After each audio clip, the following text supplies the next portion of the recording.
Hey, welcome back to another edition of Moments with Michelle. I really wanted to get something out that's been in my spirit. You guys know I'm an author, life coach, public speaker, yada yada yada. I do a lot of things. But one of the things that's so near and dear to my heart is really helping people. I don't like seeing people stuck. I don't like seeing people in a broken place. I really want to see people prosper. I want to see them be in good success. And one of the things that's just really been heavy on my heart lately, and I keep hearing people talk about it, is to hurt people, hurt people. Well, I want to come today from a different perspective on hurt people, hurt people. And I want you to hear me out. I want you to listen. I know that there are things that happen to us that is not our fault. It's not our doing. We were not responsible for it. We were victimized 100%. And I take nothing from that. Even though we didn't do it, we are responsible for our healing. No one else can do that for us, okay? The person that hurt us, they're not coming back to apologize and to fix it. One of the most dangerous things that happen to us, we wait.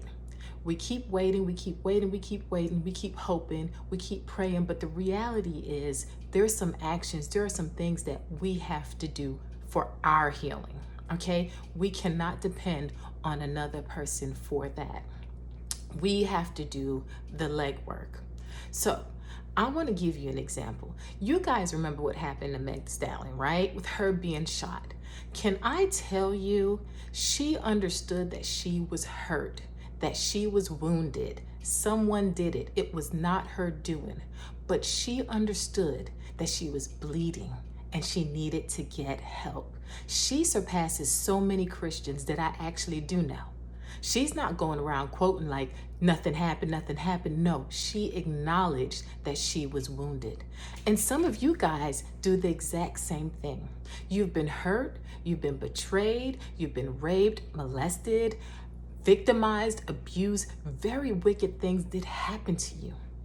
You refuse to acknowledge that you're bleeding from it, that you're hurting, that this thing did happen.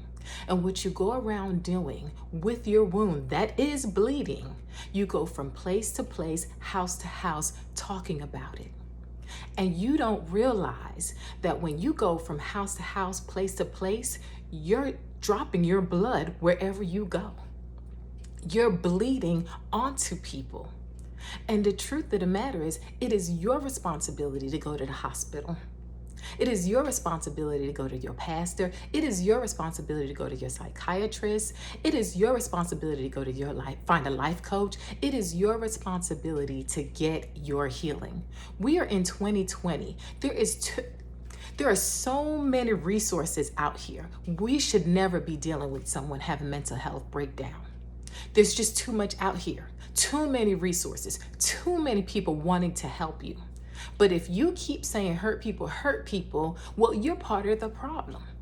Why don't you take the steps with your hurt, your wounds, your pain, and get healing for it? Can I tell you something?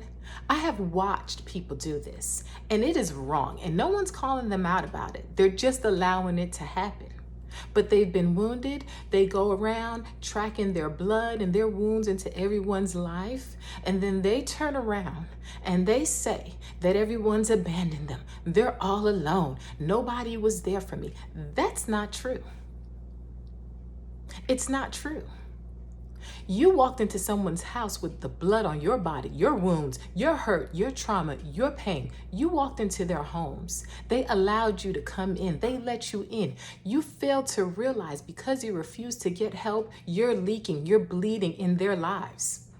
And so when they turn around and take the time to clean up the blood that they didn't cause now, that you tracked into their lives, you accuse them of not being there for you. When the whole time they have you in mind. They're cleaning up your hurt from your abuse. They're cleaning up the hurt from your divorce. They're cleaning up the hurt from your molestation. They're cleaning up the hurt from your rape. They're cleaning that up. They're cleaning up the blood from your abandonment. You are 100% in their mind while they're cleaning things up. And then you turn around and said that everyone abandoned you. Sweetie, no one has abandoned you. They are thinking about you the whole way, but they actually have the wherewithal to stop and realize that you have leaked on their furniture. You have leaked on their cream carpet. You have smeared your blood on their walls. They have realized what has happened and they have stopped and take the time to clean it up. Okay? And by the time they're done cleaning it up and they want to reach out to you, you done changed your number. And then you go around saying that nobody was there but Jesus. Jesus is the only one that can find you. You change your number faster than people change their clothes. Every month, you're changing your number. Every month, you're blocking people. Every month, you find somebody else to say that they abandoned you, and it's not true. Stop singing the songs. Stop reading the books. Stop posting the post. Own your stuff. Get the healing. Get the help that you need. It's time to look at things from a different perspective. God sent people into your life to help you, to bless you, to help you in your pain because he saw that you were bleeding. But instead of accepting the help, you're going around saying, no, I'm good, I'm blessed and highly favored. Then why are you bleeding on my stuff?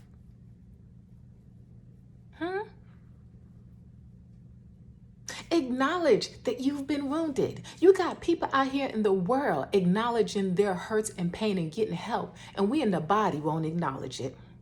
And we're suffering.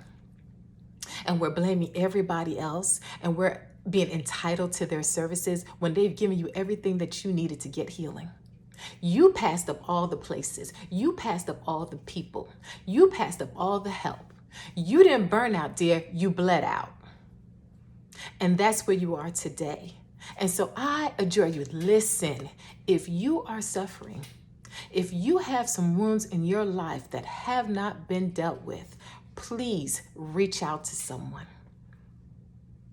Don't do it alone and then blame everybody for abandoning you.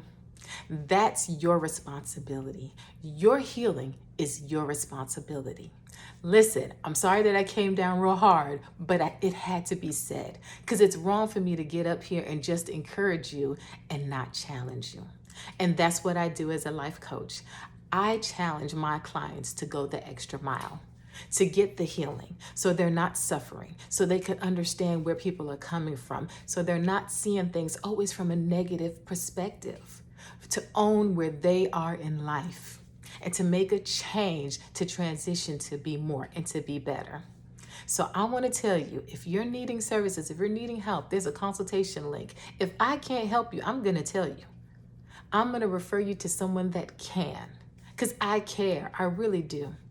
I want you to stay focused, okay? I want you to change your perspective. Listen, come out of this thing great. I love you. I will get back to you. Have a blessed time, blessed day. Just remember, you are loved. You are not abandoned. Have a great one. Bye.